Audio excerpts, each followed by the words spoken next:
Bonjour, nous allons aujourd'hui parler de Joker Folie à 2, la suite de Joker 1 sorti en 2019, un film qui avait été adulé à la fois par le public et par les critiques, un film commercialement très prolifique au box-office, ça on va y revenir, et qui avait donc conquis un petit peu tout le monde, même si quelques réfractaires étaient à souligner. Réfractaires qui semblent avoir leur importance, vu la trombine, pour rester très poli, de cette suite qui débaroule donc 5 ans plus tard, après un premier volet que j'avais donc énormément apprécié, puisque pour moi Joker 1 c'est un chef-d'œuvre, c'était mon 3e film préféré de l'année grandissime de cinéma 2019. C'est donc l'un de mes films préférés, et nous avons donc entendu parler d'une suite qui semblait arriver avec une idée originale, à savoir une comédie musicale avec Joaquin Phoenix qui revient dans le rôle du Joker, d'Arthur Fleck, de son vrai nom. Vrai nom ou faux nom, parce qu'il est question de dédoublement potentiel dans ce film, oh là là, est-ce que le personnage de Joker est en fait bipolaire, voire schizophrène, oh là là, que de questionnements psychologiques de naze, restons polis, et nous avons donc face, ou avec plutôt, Joaquin Phoenix en Joker, nous avons donc Harley Quinn, non pas interprétée par Margot Robbie, non, maintenant elle est partie pour Barbie et ne s'occupe plus d'Harley Quinn, on peut en être bien triste par ailleurs, mais bon, est-ce une bonne idée de se lancer dans un naufrage pareil? Non, donc merci Margot Robbie de ne pas être venue.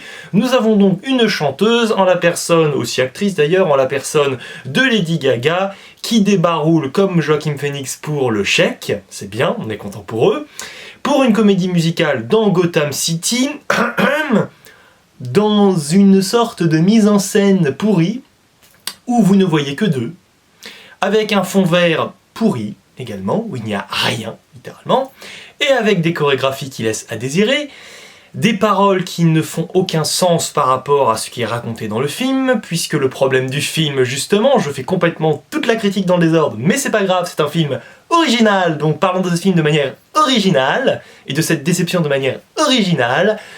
Un film qui, globalement, de toute façon, ne sait pas quoi raconter, raconte tout et son contraire. Parce que le problème est bien là.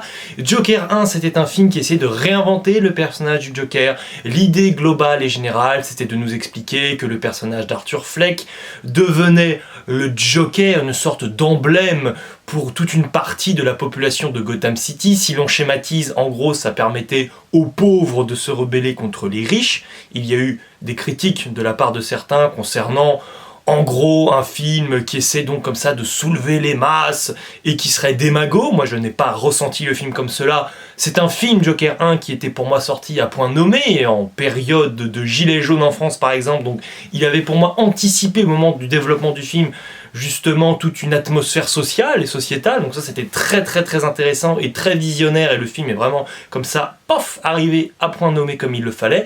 Et le personnage d'Arthur Fleck, donc, a été traumatisé par sa mère enfant, et de ce traumatisme, il en découle donc une maladie mentale par ailleurs, donc là c'est un peu mystique, est-ce que ça serait génétique, est-ce que c'est aussi lié à toutes ces douleurs et tous ces traumatismes, tout est en fait un peu lié, mais globalement, dès qu'il était dans une période de stress, se comportant de manière assez inadaptée dans la société, il poussait par ailleurs des cris absolument stridents.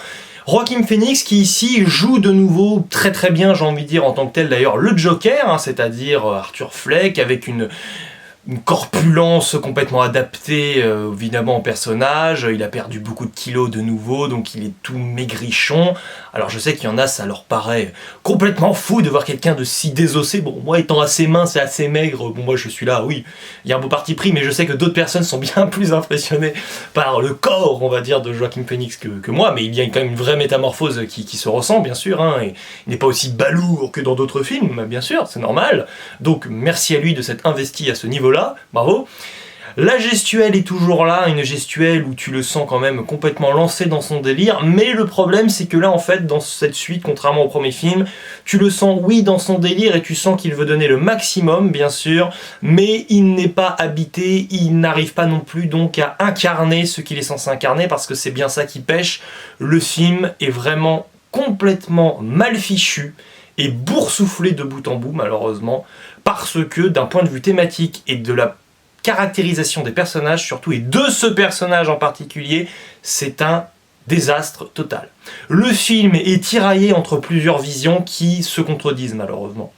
D'une part, on sent que si Joker 1 donc s'était vraiment éloigné du Joker, grand banditisme, terroriste en soi, d'autres films que nous avions vus précédemment, en nous proposant ici un Joker qui malgré lui était devenu le symbole du chaos, on va dire, et d'une forme de délinquance aux yeux des riches dans Gotham City, et qu'il était une sorte de Joker que l'on connaît malgré lui, c'est vraiment ça, qui n'est pas un super vilain en tant que tel, hein, c'est quelqu'un qui est victime de la société. Bah là tu sens qu'on veut garder cette essence-là, justement, essayer de générer avec le public une sorte d'attache empathique avec le personnage, mais à la fois tu sens que le film ne veut pas trop s'éloigner de cette vision-là, non plus du comics, à savoir, bon, il faut quand même que le Joker soit un peu méchant, vous comprenez. Donc tu sens un petit peu cette atmosphère-là, mais surtout, encore plus grave pour moi que cela, on essaie donc d'amorcer une sorte, c'est ça, d'idée de dédoublement, c'est-à-dire qu'Arthur Fleck ne serait pas responsable de ce qu'il a commis, il y aurait donc le personnage d'Arthur Fleck et aussi sa personnalité de Joker. Alors que pour moi, justement, ça n'a aucun sens en fait de raisonner comme ça. C'est-à-dire que si peut-être il peut y avoir une réflexion à mener pour les personnages dans le film qui ne connaissent pas aussi bien que nous le personnage d'Arthur Fleck et sa psyché, de notre point de vue en tant que spectateur, ça ne fait aucun sens. Il n'y a aucune ambiguïté sur le fait qu'Arthur Fleck et le Joker en réalité sont une seule et même personne.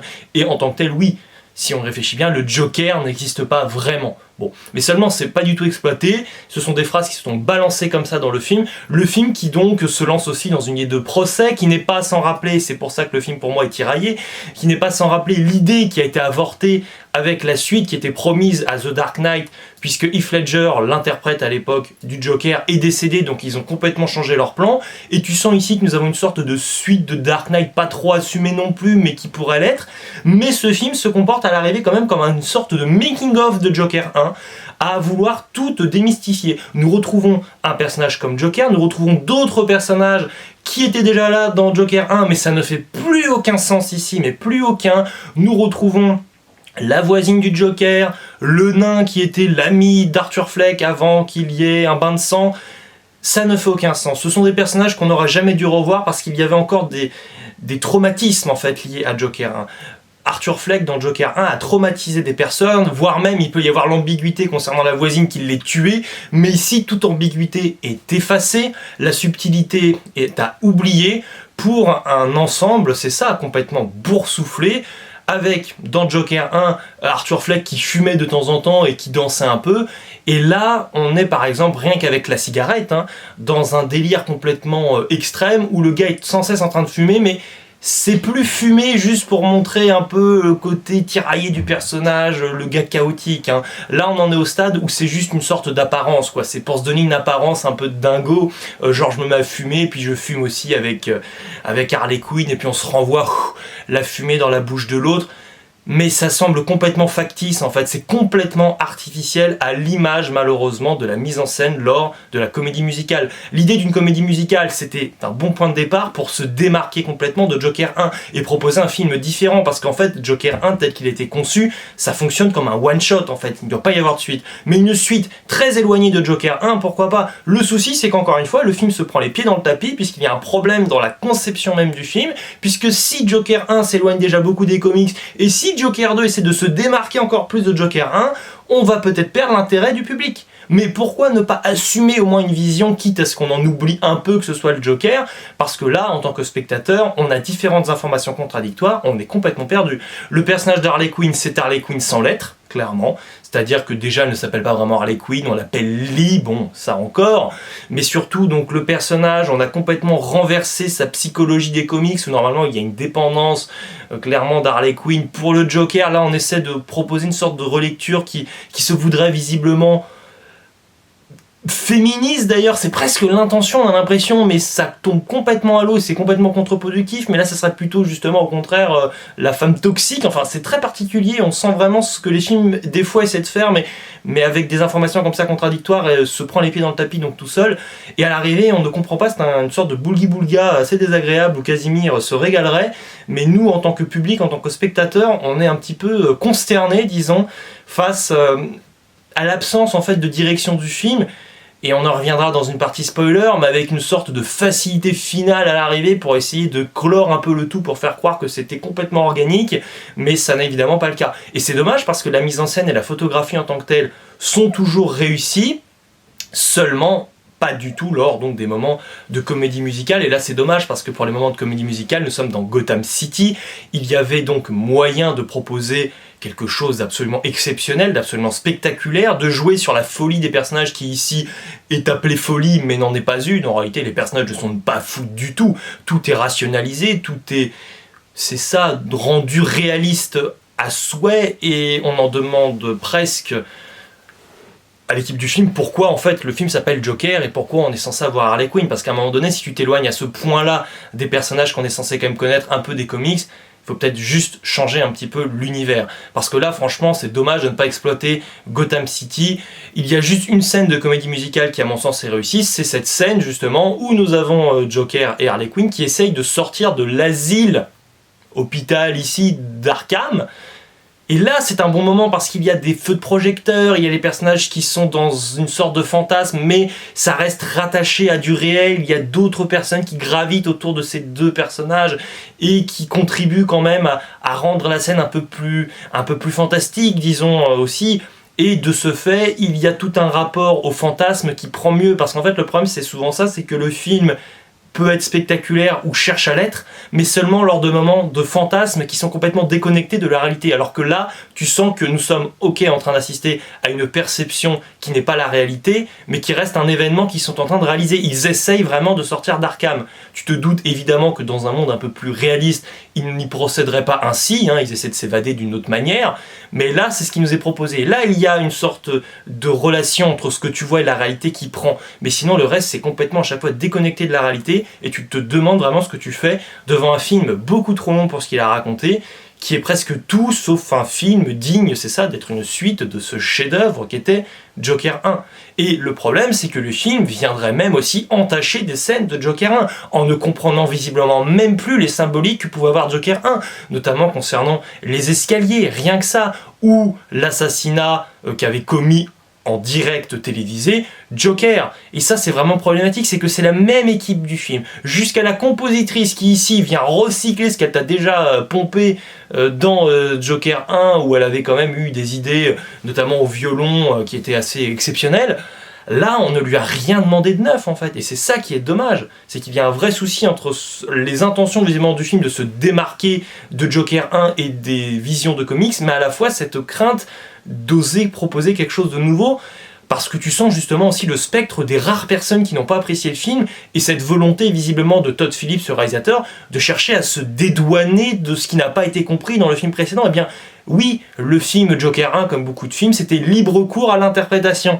Laisse les gens interpréter, ne matraque pas comme ça le cerveau des gens à leur placarder dès le début de Joker 2, paf, ce qu'ils sont censés comprendre du film, parce que moi, c'est pas du tout ce que j'avais compris du personnage, justement. J'ai l'impression que la vision même du réalisateur du personnage a changé, et son intérêt pour le personnage aussi, parce que j'ouvre une partie spoiler, hop, attention, nous y sommes, à la fin du film, je me suis dit, bon, Joker 1 c'était génial, Joker 2 là ils sont en train de passer complètement à côté.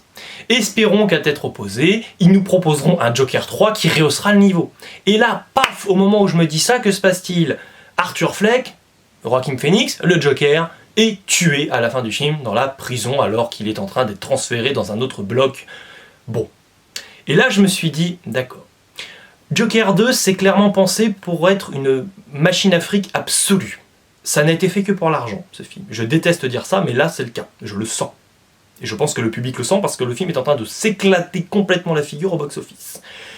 Et ils ne vont même pas au bout de cette idée-là capitaliste à fond, parce qu'ils tuent le Joker d'une manière ridicule, pour signifier « vous n'aurez pas de suite ». Parce qu'on a même la flemme, en fait, de faire du fric pour plus tard, parce qu'en fait, on a la flemme de faire un Joker 3, et on n'a rien à raconter sur le personnage, donc zut, on laisse tomber. Et derrière, quand tu vas sur les réseaux sociaux et sur internet, parce que moi je me suis juste arrêté à cette information primaire, Joaquin Phoenix, son personnage, il est mort, on le reverra plus.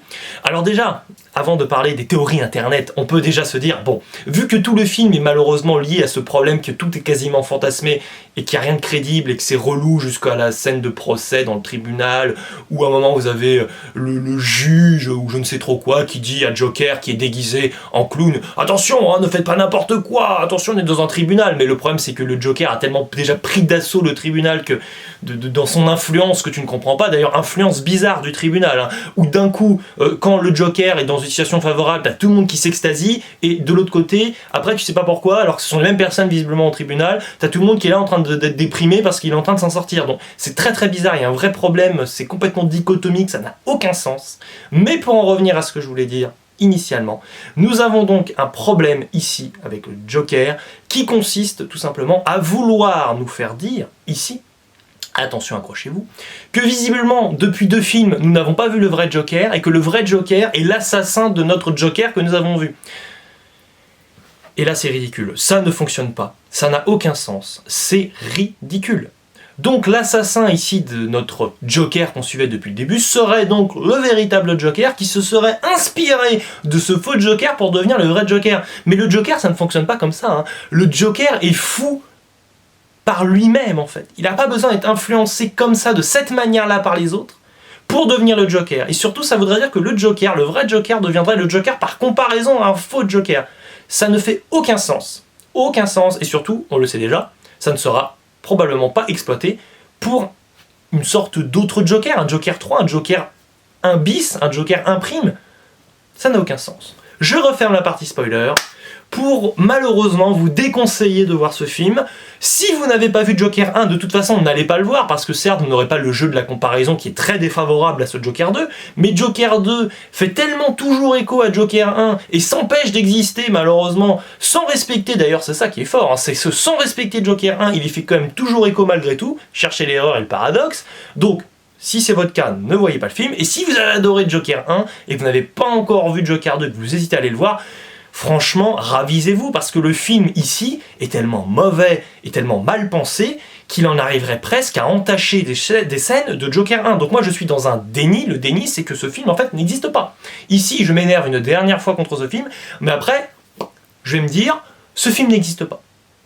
C'est probablement le fruit de mon imagination débordante, et d'ailleurs j'ai ouï dire apparemment que le film serait un peu né d'une sorte de vision, oh là là, de Joaquin Phoenix endormi qui rêve la nuit et qui tout à coup se réveille, et oh là là, j'ai une idée, il faut que j'en parle à Todd Phillips, le réalisateur et le co-scénariste, et c'est parti. Waouh! Moi je pense surtout qu'ils se sont assis sur un paquet de pognon et qu'ils se sont dit j'en ai pas assez et on va continuer, c'est vraiment ça. Donc malheureusement un film pas du tout inspiré, pas du tout inspirant, un film qui m'inquiète dans la mesure aussi où Joker 1 pour moi était une réussite en tout point pour l'industrie du cinéma. Ça avait plu à quasiment tout le monde et ça avait fonctionné au box-office. Le combo gagnant, pour tout le monde. Là c'est un naufrage complet, c'est complètement l'opposé, donc c'est ainsi. Donc, on espère vraiment que Joker va rester au placard, même le personnage, au-delà de cette duologie qui nous a été proposée, de ce diptyque, disons, puisqu'il est question d'avoir Joker aussi dans un prochain film The Batman, je pense qu'il faut laisser de côté pour l'instant le personnage de Joker quelques temps, on l'a beaucoup vu au cinéma, on se calme. En plus, pour The Batman, Batman a plein d'autres ennemis que le Joker. Alors certes, le Joker c'est le plus emblématique et peut-être et probablement même le plus apprécié, c'est sûr même, mais il y en a d'autres. N'hésitez pas à me dire dans les commentaires ce que vous avez pensé de ce film. Je serais ravi d'échanger avec vous sur ce métrage, ce film qui est presque un non-film malgré tout. C'est dommage. Et n'hésitez pas à aller voir Lady Gaga, je vais y arriver en concert prochainement, si vous avez l'occasion, parce que franchement, qu'est-ce qu'elle joue bien, et qu'est-ce qu'elle chante bien surtout dans ce film. Elle joue bien dans ce film, hein, comme Joaquin Phoenix, mais alors, les deux quand même, quand ça chante... À un moment d'ailleurs dans le film, on a droit à Joaquin Phoenix qui dit à Lady Gaga « Non, je t'en supplie, arrête de chanter !» Et là dans la salle, vous aviez tout le monde qui était là « Oui, oui, oui, arrête de chanter, suis son conseil !» Et non, elle est partie, elle rebalance la petite chansonnette et « La la la la la la la, j'arrête la vidéo ici, la la la la la la la, il ne faut pas s'énerver, je fais exprès de mal chanter !»